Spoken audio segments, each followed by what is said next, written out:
Hello and welcome to the Listening Post's unboxing channel on YouTube. Today we're very proud to be unboxing this McIntosh MC152 2-channel 150 watt stereo power amplifier.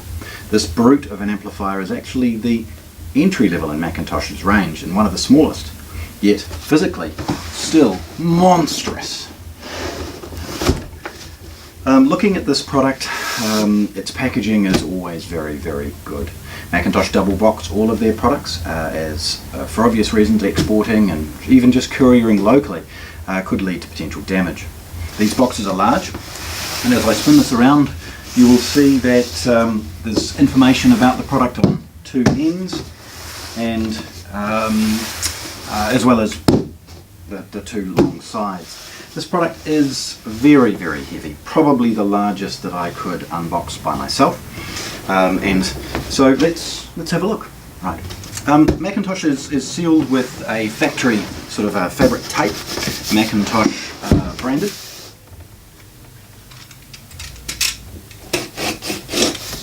Cutting it open is relatively easy, and knowing that there's another box underneath, you don't necessarily have to be as careful as some, but we do anyway.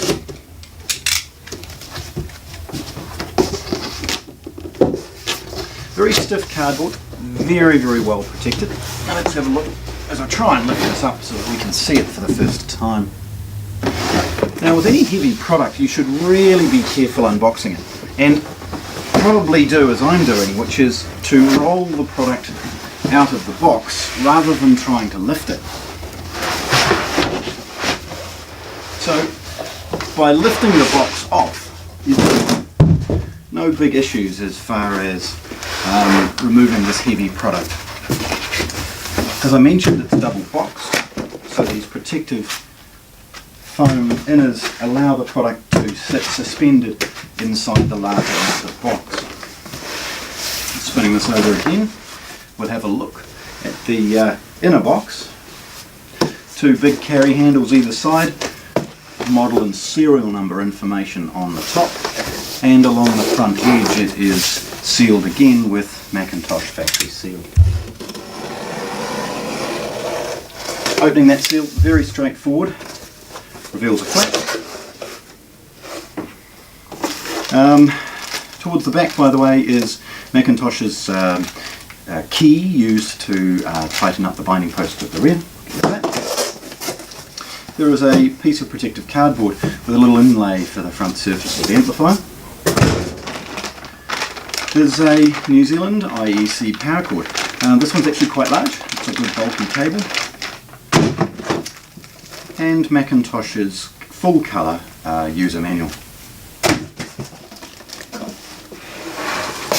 Like many McIntosh pieces, they need to be slid out of the packaging so that we can get rid of the box easily without having to sort of tax ourselves too much. At the rear is the desiccant, which we'll get into, and at this point we need to turn the product over very carefully to access two transport screws. These are fixed through pucks into the bottom of the amplifier, and I grab a screwdriver or a drill, quickly remove those.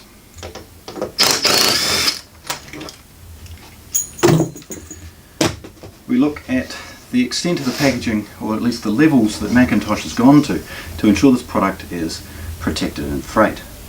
There is a 5-6mm bit of MDF,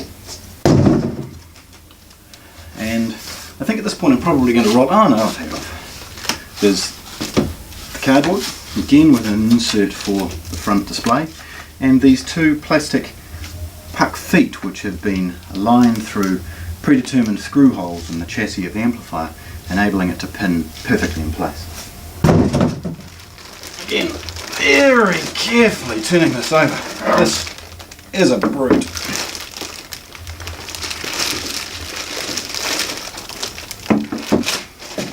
So there's a large plastic bag, sellotaped closed, just a few necks allow us to open that quite easily. The bags are typically oversized, so they're nice and easy to get off. we start being able to see this product for the first time. Now, you'll see it from its side, how deep the product is. McIntosh is certainly not one to try and build their amplifier chassis small.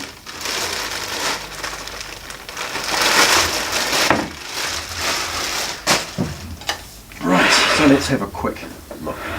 From the front, McIntosh's classic glass front display is iconic in its range, said very clearly.